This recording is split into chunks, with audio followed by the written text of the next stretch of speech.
Good afternoon and thank you all for joining us. My name is Claire Balding and as a broadcaster and author I understand the power of storytelling and the importance of giving people a voice. Over the next 2 hours we're asking you to commit to signing up to the Race at Work Charter, if you haven't done so already, to help organisations achieve genuine racial equality and respect. Well, thanks, Claire. I'm Hugo Monnier, broadcaster and former rugby player. And what was really helpful to me during my career was having a clear vision of where you want to go. This afternoon, we'd like each and every one of you to commit to your own personal objectives. Today is about turning your words and intentions into 3 meaningful actions. Good afternoon. Thank you, Hugo. I'm Adrian Joseph. I work for BT and I'm also on the advisory board of Business in the Community. Simply put, the current situation and outlook for black people and the wider Asian minority ethnic community is significantly more tragic than many imagine without sustained interventions. We know that actions speak louder than words and pictures tell an even more powerful story. So have a look at this.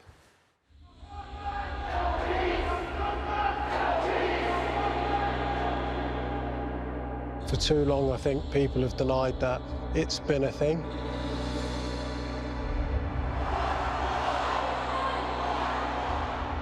It's important to talk about it because it's still a problem.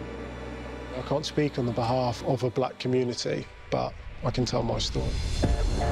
You're always one of the few. You always stand out even if you don't want to. The first time that I encountered racism I was 2. The children who look up to us, we've got a responsibility to try and teach them. You know, the world has slowed down, but it's accelerated a lot of thinking. Football is something that connects people. Once again, the players take the knee in support of Black Lives Matter. The refs are kneeling, the shirts, the names on the back of your shirt. These guys now have a platform and they know how to use it. So when people ask me as to what I stand for, Black Lives Matter, it's for that exact reason, because at a point in my life, my black life didn't matter. At the end of my career, I'm not just going to look back and think, oh, I won so many trophies. I'm going to look back and think, I influenced a generation. First of all, thank you to everyone for joining us today at BT Sport. Sandra, I would like to start with you because you led the largest ever Race at Work survey of over 25,000 people contributing to that. What was your findings from the analysis with regards to your black employees? Thank you for the opportunity to talk about this today. So I ran the survey data to hear what did black employees say about their lived experience in the workplace. What we found was 36% of black employees feel like they're not being paid at the right amount, 56% of black employees feeling like they're underpaid. And this is contrast to much higher rates for white employees, Asian employees.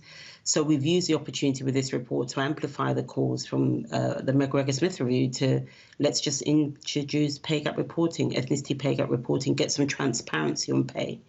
We also found that there was a strong desire in the black workforce for a sponsor. So we know mentoring, and we're absolutely big advocates of reverse mentoring, but sponsorship is where we need leaders who are white and from different backgrounds in some of those high level forums where black people aren't even present. We found 47% of black employees are more likely to look inside and outside of the workplace for role models. So we need business leaders, we need from different backgrounds, and as part of that, we need some economic inclusion within supply chains. And my experience has been without intervention, we do not get the change that we need to see. And I just want to say in the last 8 weeks, we've seen more than 170 employers sign the Race at Work Charter, and today we're calling on further action on this now. Tell me just one tangible thing, if you haven't signed up to the Race at Work Charter, which an organisation can really embed within their company. Well, I think the first thing is to appoint an executive sponsor, so somebody at the top table who's going to ensure that action is sustained. And a simple thing you can do is start to have some targets to say, let's look at representation and how we're going to improve that picture, and as your opening data has showed, ensure that you de-aggregate the different ethnicity groups so we can see what's happening with the black employees as well as other Asian groups in the workplace? We're going to be hearing from all of our panellists. Just a very quick question to open things up. Having heard that data from Sandra, but also from your own experiences in your working careers, what do you feel is the main impediment to making more progress on racial equality in the workplace? Sir Kenneth, could I start with you? Yes, and good afternoon, everybody, and congratulations, Adrian, for putting this together. Well done. I think perhaps the better way of answering the question is to remind ourselves of the context. And although we've seen that film just then showing us what's happening under Black Lives Matter, I think we need to broaden up the horizons on that thinking. We've come a long way since the Second World War in the United Kingdom, and we have to be really careful not to do anything that trashes that, because all the people who worked so hard to make this a better country mustn't have that thrown in their faces by a sudden surge in interest in a really important topic. Now, this is an important week in our history because this is the week that David Attenborough's famous extinction program occupied the attention of millions and millions of people around the planet. There was a subtle shift in his messaging, though. And that subtle shift was, yes, we should worry about animals and plants and birds and so on. Yes, we should worry about the sea rising and what may happen. But actually, if we don't sort out this problem with the climate, people, businesses, families will suffer. He shifted the message from the contextual one of what I would call social justice, in that case, ecological justice, to a rather more important one that gets the attention of business leaders, organizational leaders, which is competitive advantage. So I'm boring on the subject. My message to everybody is stop thinking about social justice, though that's very important. Don't think about what's happening in other countries, though that is important, although less so. But focus on how you can broaden out the talent and lived experiences of your colleagues to help you and your business survive and prosper in what is an increasingly challenging world. And to close, my point about, yes, we've made progress, but it's not fast enough, get on with it. And that's what the Charter is about. I had two core things which really helped me, and I think this is the impediment that others face. It's somebody speaking up for you in the rooms that you do not have access to, in those decision-making rooms. So sponsorship programs are really important. Somebody who has a vested interest, who has a position of power, uses their influence to help with your career progression. Allyship is incredibly important, because this can't be a situation which is resolved just by the minority ethnic community. It needs everyone to speak up and speak out when they see things that aren't right. And then really importantly, you cannot move or do anything unless you have the data to tell you where you are now and where you want to get to. We have Dame Carolyn Fairbairn with us, and I'd love to ask you what the CBI can do to improve Black, Asian and ethnic minority participation in industry. What are you doing? What can you do that will help in the immediate future? I think we've had something of an electric shock during the pandemic. The Black Lives Matter sort of movement, the killing of George Floyd, the electric shock that sent through so many businesses, including my own organisation, which was just a recognition that just not enough had been done, and actually how much strength of feeling there was amongst our employees about this issue, black, white, all ethnic groups feeling that this was something that had to change. It does have to be, though, incredibly practical, because why haven't we made progress? I think 1,000 reasons.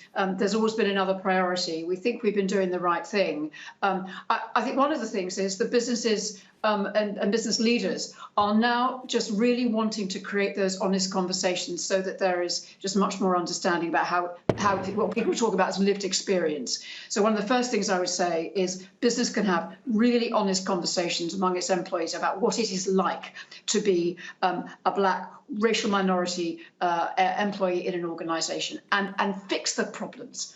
We simply do not have enough black and minority leaders in our businesses. This has been going on too long. We are championing the Parker Review target. We have less than 7% of board members of FTSE companies who are from a racial minority background, and we really, really want that to change. So I think it's action on a number of fronts. It can't be slipping back to business as usual, and this is a real moment. I think businesses is behind this. I think you will see tremendous support for your work and for signing up to the Race at Work campaign. If you're of a minority background, that means it's tougher for you to feel you can fit into an organisation. And for many senior people, particularly in organisations, it's difficult for you to relate to them and for them to relate to you. And so I do think we do need to have these interventions, and I think you're absolutely right. You know, I said when I wrote my review, we don't really need to chat about this anymore. We just need to have some actions that work. And the points for me on pay gaps is all around economic equality. It cannot be fair that more and more minority people in the UK simply sit at the bottom of every pay band. My view is you need the data, and every organisation will have a different set of targets. But actually, I think the main impediment is actually complacency in organisations who think they're probably doing okay. Very, very few people I know would ever stand up and say they're consciously racist or not trying to do the right thing. I think what's been really telling, and the electric shock that Caroline referred to, has been that the dial really hasn't moved. And even since the Parker report, what we've seen is a sense that, well, surely we're sort of decent guys doing the right things. And the level of real discomfort, we experienced this at Barclays, where instead of doing another report, we got the EXCO to read out the lived experience of what it was like to be the only black person in the room or the only woman in the room of men discussing football. And when the leaders in the organisation have to read it out and they're visibly uncomfortable about what it's really like, you start owning up to the reality, because I think there's been an awful lot of sort of good intentions and effort. And actually, since the dial isn't moving, that's obviously not enough. And I think for Black Lives Matter, the thing that really struck home to me was I was appalled at it, but I then spoke to some of my colleagues, particularly black colleagues, who were generally so much more emotional than I had really realised. And I thought, well, why didn't I spot that? So I think the challenge is a leadership one, to actually put this agenda, and race workshop is brilliant, but to actually have active driving of it as opposed to assuming we'll fix it because we're trying to do the decent thing. But ultimately, this will be about the leadership promoting people who become the role models and promoting a mix of people all the way up the organisation. And if we're not promoting those people, then we're not moving the dial. So I think ultimately this is a leadership challenge for all of us. When you hear the human reality of other people's lives and some of the casual things that they go through, you know, our chief controls officer has, I think, been stopped 5 times in his new Range Rover. You know, I'm sure that doesn't happen to his white colleague. And it's a series of individual experiences and a sense that this is actually for real. And what we might assume is okay is actually not the reality of other people. But until you hear the stories on a human level, I think it's quite easy to get sort of comfortable, oh, we're making a few percentage improvements. It's sort of broadly fine. It's the emotional reality of what it's actually like to be constantly given this sort of awful set of experiences. And the worst thing is when you think our organisation is actually unwittingly, I hope, contributing to that. And that sense of wake-up, I think, is what I'm taking away from the last few months. I think there are a couple of things to think about. There's a great focus on the boardroom, and we can make change quickly. Stop talking and act. I completely agree.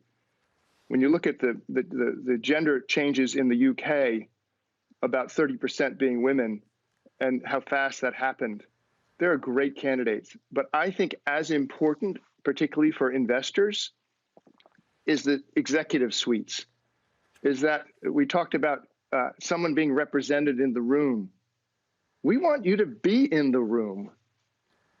And our industry can help people be in the room, not just be represented. So to me, it's accelerating the representation and the visibility of those senior executives to then bring on more and more and more and inspire them. So it's not just about the boardroom. Clark, one of the piece of research that I saw recently suggested that decision makers, leaders who are appointing senior positions, if the candidate is so strongly the right one that they will make that appointment, but it's in edge cases where you have a black candidate and a white candidate that they're very, very close, that what seems to appear is a degree of unconscious bias, and they default to the white candidate more. Are you seeing this in your experiences, and how do we help How do we help our colleagues, our leaders to be aware of this if it is a factor and to overcome that? So there's an educational moment about let's bring in a different perspective. There's a moment of saying, get out of your comfort zone, that they're different than you are. That's the opportunity you have. So I think we've come a fair bit around gender, but not about ethnicity. And so there's a great deal of education and, again, acceleration.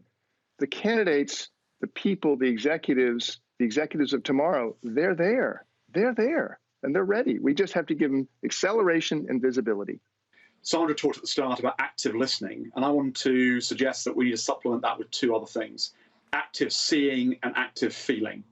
Active seeing is doing what other panelists have talked about and spotting the talent that is in our organisations where we can sponsor, be an ally, help people move to their next great learning opportunity. In some cases, it'll be a new role, but how do we actually do that through sponsorship and allyship? How do we give people the edge in the interview, the experience other people have had? So really seeing through the data and the percentages that the individuals underlying it is absolutely critical, and spotting those things which I think when we do reflect on it will be in plain sight. And in feeling, I think we need to feel the discomfort. I'm really struck by how I think most of us would feel very uncomfortable going into a meeting and finding that it was made up of one gender. And we need to feel that discomfort when we go into a meeting and see that it's all white. People say they are less likely to buy brands that do not have a clear anti-racism and diversity policy. Not only that, people also say that they will not work for a company that does not positively promote racial equality and diversity. This figure increases among the BAME community. Looking forward, most people see addressing racial inequality as everyone's responsibility. They do also want meaningful action. Action that starts with addressing racial inequality and promoting diversity internally within companies and organisations. Our research gives clear evidence that now is the time for companies to act, to take responsibility for driving change. It's really, really important that we look at our employee engagement in order to make sure that we are an employer of choice. But also in my industry, which is the advertising industry and is all about creativity, we can only get brilliant creativity and end results if we have diversity of thought in our business, people from all backgrounds coming together to help problem solve. Sandra talked about making sure that we have sort of listening circles. We created safe rooms, and we had safe rooms in the UK and the US, first just for our Black employees, and then we repeated them for anybody to be able to join in, so that people could speak openly about how they were feeling, talk a lot about how they were tired because they couldn't see change and they couldn't see how they could keep going in their careers. So it was great to sort of have a forum for people to talk openly. But then what was really important was having those same safe rooms that we ran in the UK and US and have allies there, and for allies to listen and hear. And so Ian and Sandra talked about active listening. And that's really what we did, active listening to hear what our colleagues were saying, and then being able to then take action from it was really important. So having those networks and that sponsorship program and people actively putting skin in the game to help our talented Black employees progress. And then we also launched an allyship training program, which is a 90-minute program, which has been launched via Group M University, which covers topics such as privilege, intersectionality, microaggressions, and vital tips on how to show up for others. Because I inherently believe that people are good, but they just don't know how to deal with a situation if they see something evolving and unfolding in front of them, their eyes.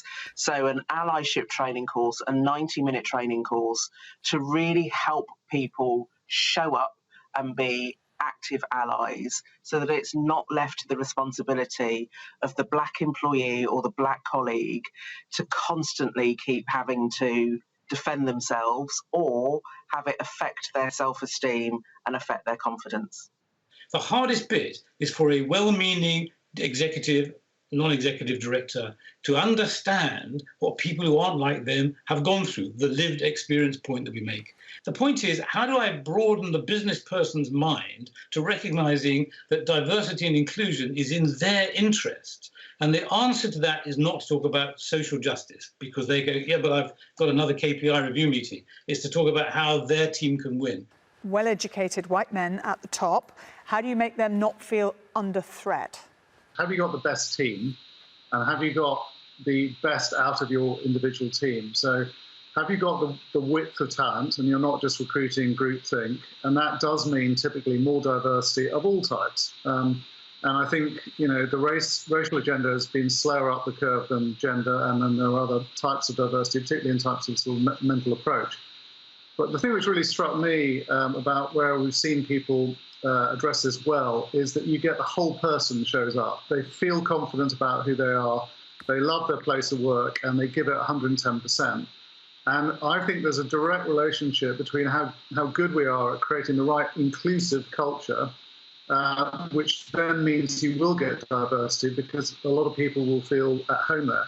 And it's when someone shows up and says, actually, I can really be myself at work, I can really give you that 110%, that's when you're going to get great performance.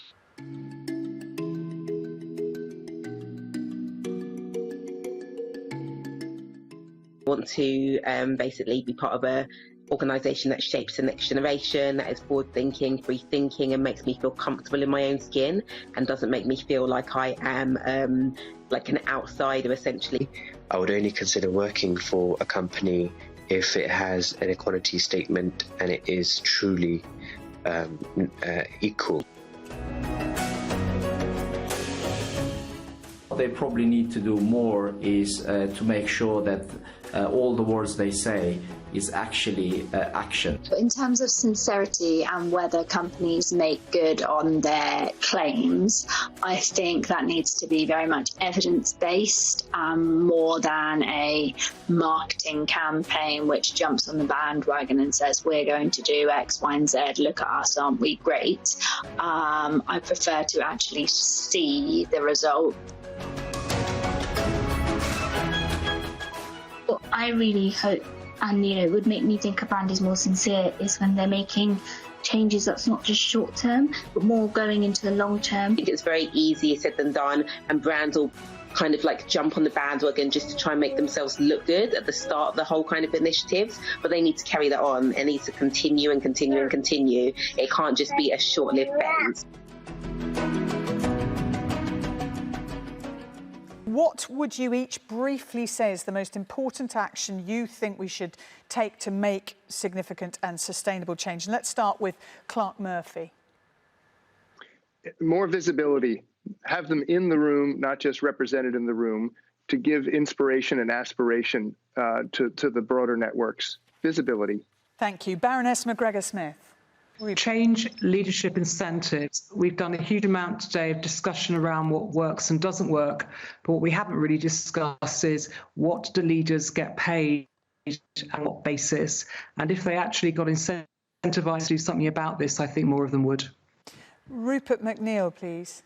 Pervasive allyship and sponsorship, and really all leaders seeing that as part of their fundamental responsibility.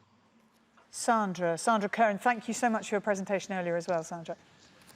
I'm for data publishing and targets, but also mobilising allyship and sponsors, inclusive leaders with sponsors as well.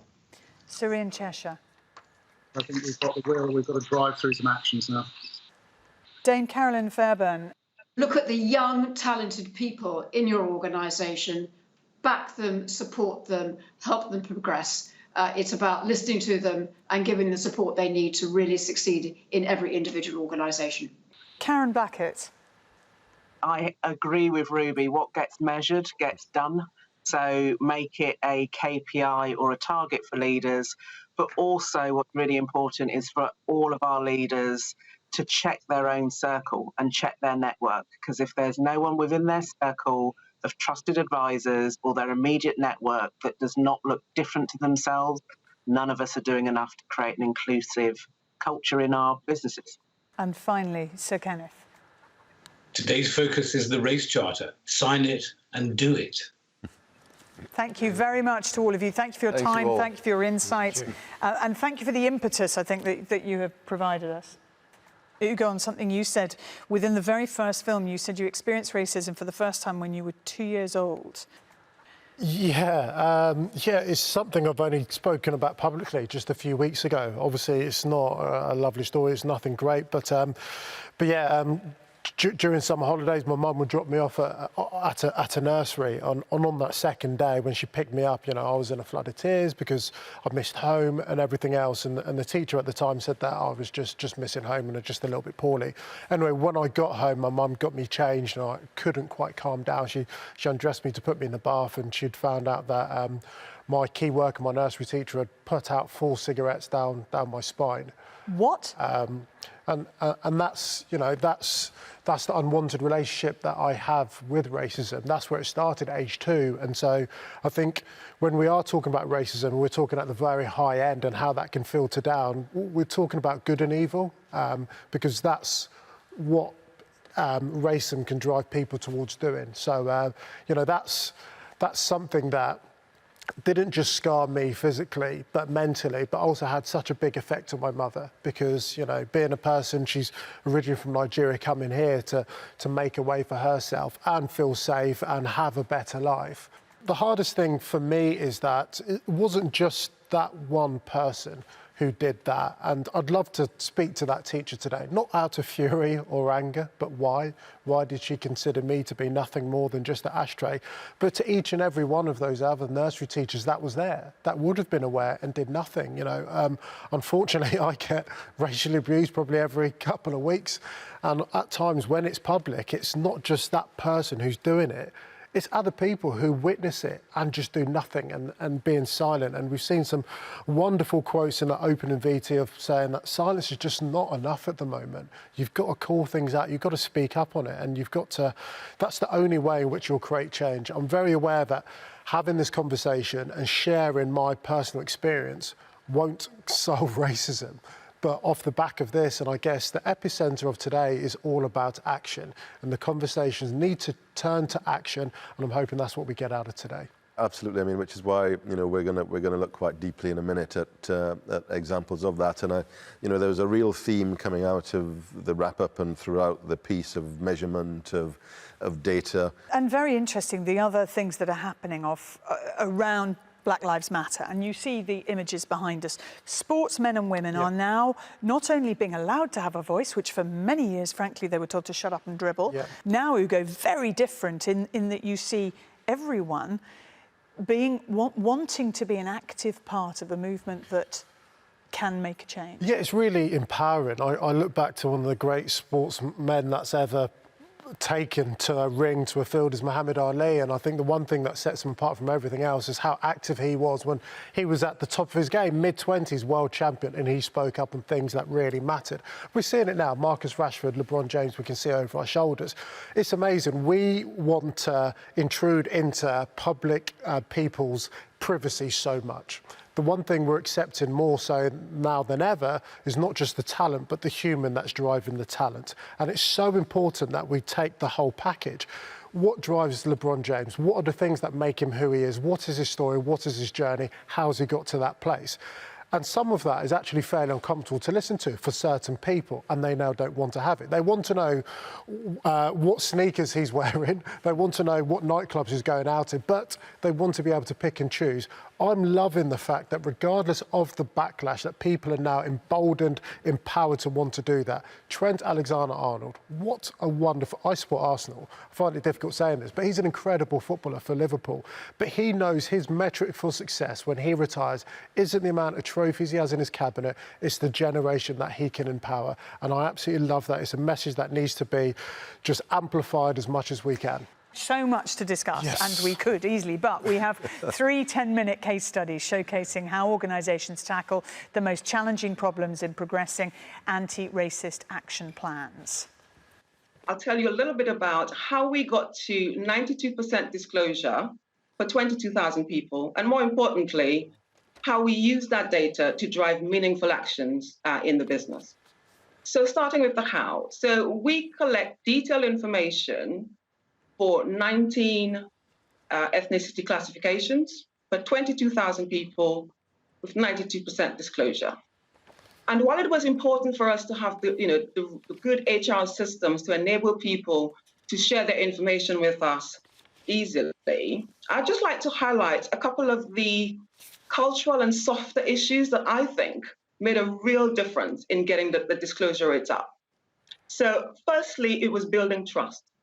And the way we did that at PwC was to be transparent, to give people reassurance around confidentiality, and importantly, making it meaningful for them.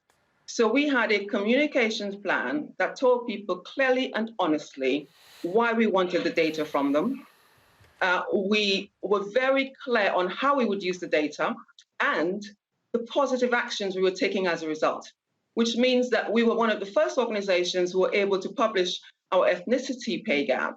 And it gave us a really good opportunity to share to our whole firm our strategy for closing that gap. The second point on the process is persistence. Keep asking.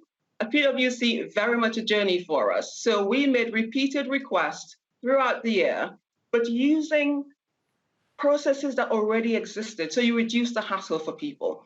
So we use our annual benefits renewal and our training processes for regulatory training.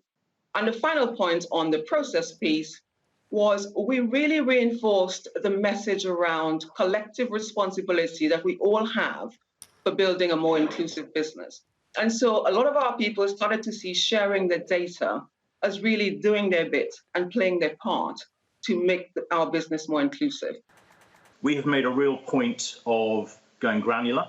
So we have adopted the approach of the ONS. They have 19 different categories, and we gather data against all of those categories. Now, to make them meaningful and have a group of more than 150 employees within each of those, we do aggregate up to 4 different categories. But what that enables us to do is to start to see where are the differences. And when you see the differences, you can start to get under the skin of why. So to give you a simple example, Black African, Pakistani and other Asians have a larger pay gap than Indians in our organisation. Now, we understand the reasons for that, but actually having that data and enabling that conversation to start is absolutely critical to them being able to move to measures and having a data-led conversation, because it's that data-led conversation that means you can't hide. And if you can't hide and you put in place measures and you have the data to track progress at relevant, regular points in time, then you know whether you're on track or off track. And that pressure is what brings change. Thank you to Alberta and to Mark. Now, our second case study is all about creating strong talent pipelines. And this panel discussion will be chaired by Veena Mar, who's a consultant at Russell Reynolds, and also include contributions from Amalida Alwis, the founder and former CEO of Code First, currently managing director of Microsoft Startups UK, and also with us Mark Martin, founder of UK Black Tech, and Stephen Cunningham, talent director at BT. Welcome to you all, and over to you, Veena. Thank you. So relative to other groups, Black employees are the least likely to hold managerial positions and senior official and director positions at only 5%. Those with Chinese, Indian and Pakistani sounding names are 28% less likely to be invited to interview than those with more English sounding names. So why is it that we're talking about pipeline? I think many of us in this forum would agree that bias is tenacious. So if we're really serious about this, we need to start bolstering our young way before they're out there looking for their first jobs. We need to start in our schools. As we all hold hands here and commit to tackling racial bias, as we all hold hands and push towards equal opportunity and equal representation, I'm going to turn to this panel of experts to help educate us on what we can do to better support our future. How do we help homegrown talent? And I believe that if we get it right, we can make the UK the most innovative place in the world. And what we've seen through this pandemic is that a lot of our young people are coming to school with creativity, innovation, whether it's playing games at home, building these architectures or building these battle forts, which is really innovative and creative.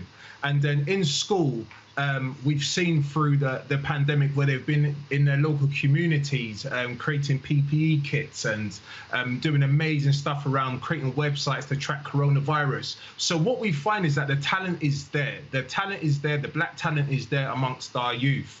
And I think there's sometimes a misconception that it's not there. And this is heartbreaking because we know that the talent exists. For me as a teacher, I see it every day. And then on top of that, when they do get into the industry, the retention is really not there because there's no belonging for them. They don't believe that the industry is really going to develop and harness them. So then what we see off the back of that is that the talent then decides to set up innovation groups outside of the organization. So imagine how much productivity and creativity you're losing because you're not giving the belonging to this talent that exists. And I always say this famous thing that the talent is everywhere in local communities, but the opportunities are not there. There is obviously a huge amount that we can do as far as supporting these young people into these amazing careers. I think also bringing them together so that they can support each other is really critical because often it's that feeling of just being alone when you're going on that journey where you don't see anyone else who's like you.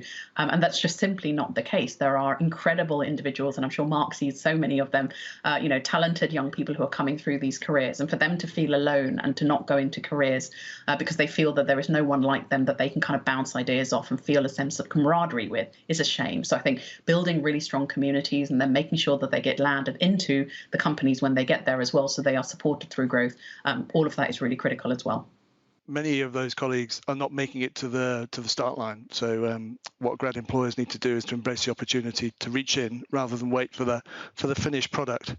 And many employers perceive that they're chasing actually a relatively narrow cohort, focusing on specific technical graduates, which build a sort of gravity, a pull over time into universities, which we're not trying to turn off. We're just trying to broaden the appetite of recruiters and line managers in order to look longer and harder for more diversity. Because what we're seeing is ethnic talent looking at the organisation, looking at how they experience it and deciding to opt out as well as being opted out of the process. So I think there's a real opportunity for more symbiotic relationship between line managers, recruiters and ethnic talent as they come through the graduation process. But my main point, I think, would be we have to go earlier and we have to reach in and we have to understand and we have to represent a much broader conversation than just fit. And fit is a dangerous word in recruitment, especially in graduate recruitment, because it proliferates what the past has been. It doesn't necessarily guide us to the potential of the future. If organisations could do one thing to make a change, to have a real impact on the talent pipeline, make it more inclusive, what would that be? Set targets and make people accountable. And I think especially when it comes to young people and making sure that you've got the right people who are being contacted, to the point earlier, go fishing in different places. If you as a company are only recruiting from a handful of universities or a handful of other higher education institutions where you know that they already have a diversity problem, you're fishing in the wrong pool. So make sure that you're selecting from the right places, increase the diversity of where you go to, coach people into success so that they're more likely to get into those roles, and set yourself targets and hold your leaders accountable. Understand the talent that we're looking to attract and have that mindset of, if we're not attracting ethnic talent, perhaps it's because they don't want to be found by us. So what can we do to be more attractive to that population who've got real opportunity for growth and potential in the future? There's talent that exists in these local spaces, and all they need is to be connected to the opportunity that exists in these local areas. So one of the big things that I would say, if anyone's listening now, is to reach out to the grassroots initiatives. I think sometimes what we find is that a lot of the macro companies are trying to do these big initiatives, are not tapping into the micro initiatives that are going into schools or going into local communities, upskilling and reskilling. I think that's really key, and how we kind of champion this whole area of sponsoring and mentoring. Thank you. What have you seen working well, where this, actions have converted to results?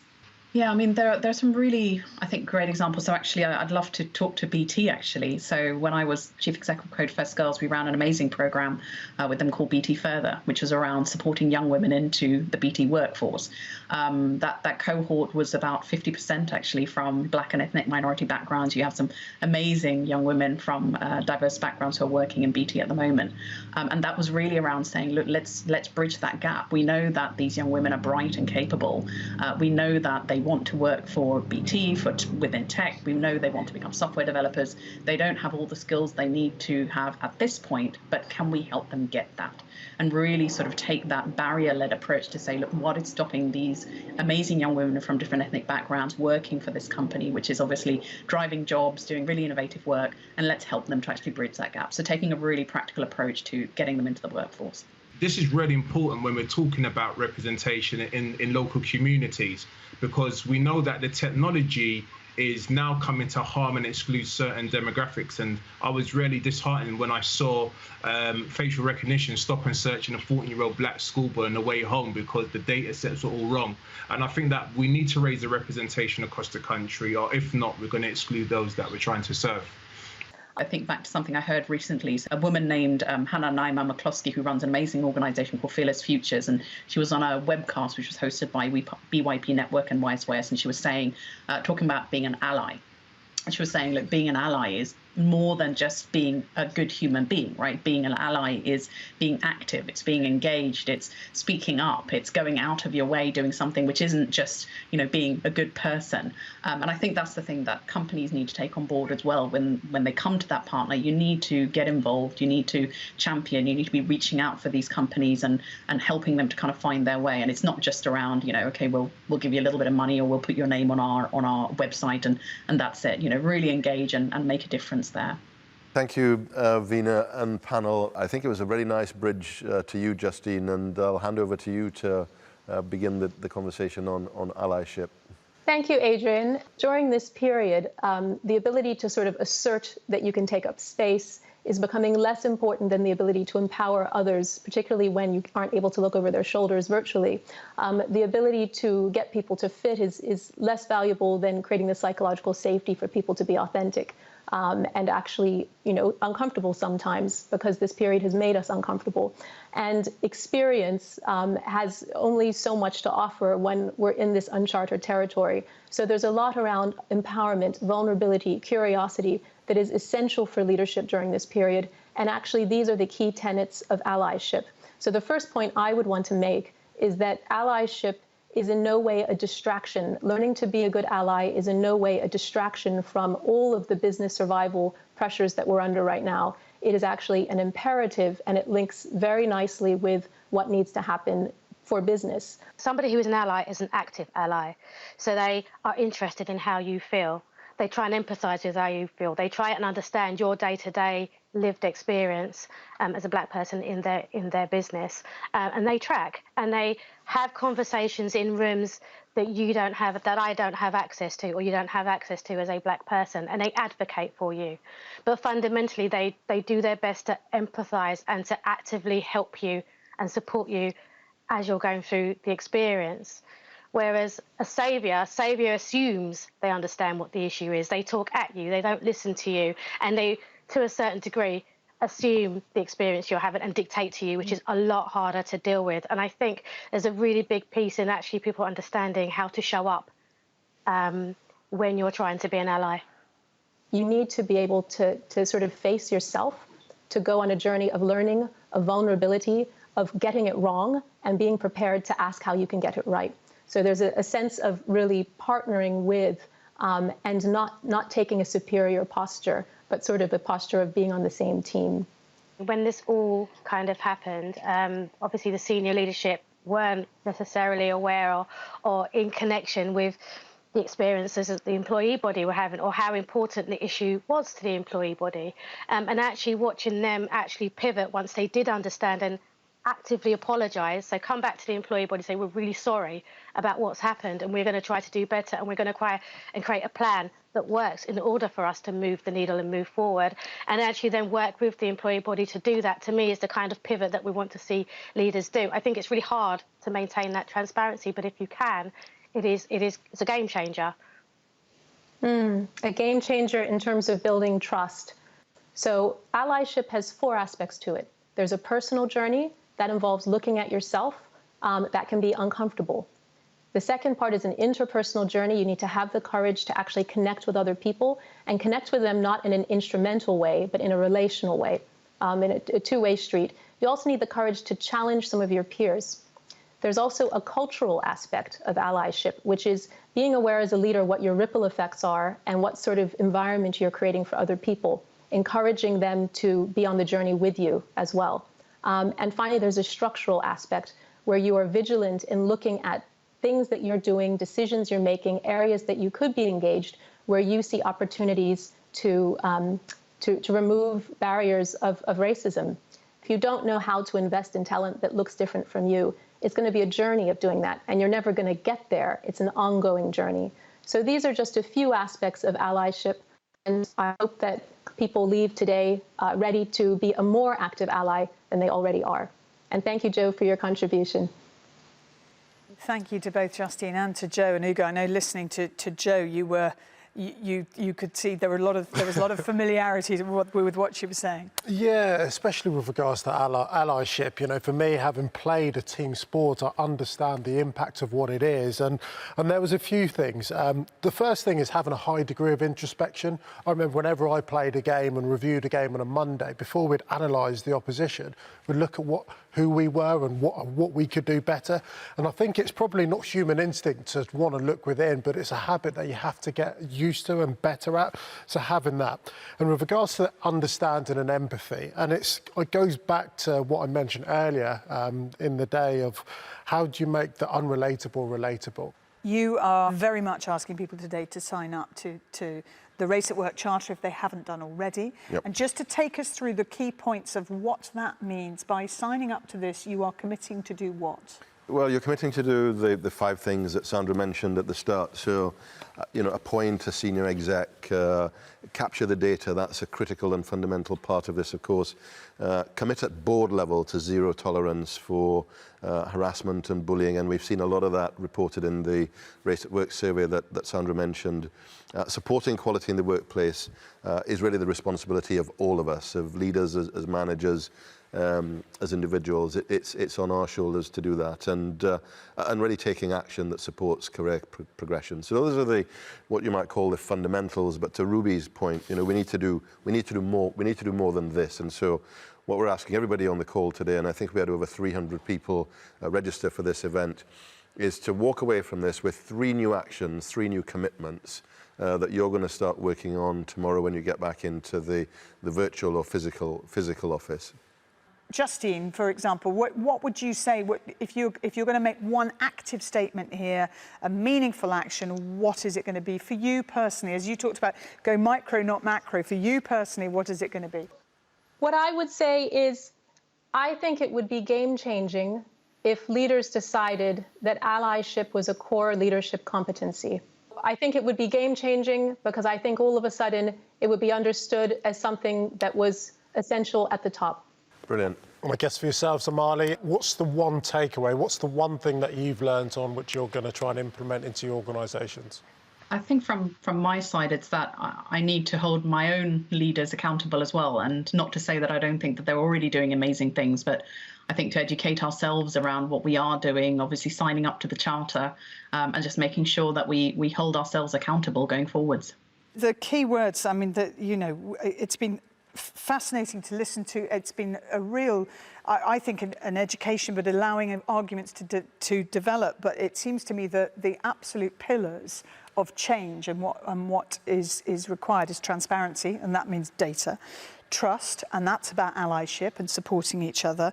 Teamwork builds into that as well, and holding people to account, but doing so in a positive way. And targets of saying, right, this is where we want to be, this is how long we've got to get. If we don't get there, these are the penalties, and if we do get there, this is the bonus. I'm going to add 2 more T's to that. Go on, then. One is transformation, so move with speed. Let's stop talking, let's start acting, and a really deep focus on talent. Thank you, everybody. Hopefully you got something out of it, and again, thank you, Claire and Ugo, and the rest of the team here today.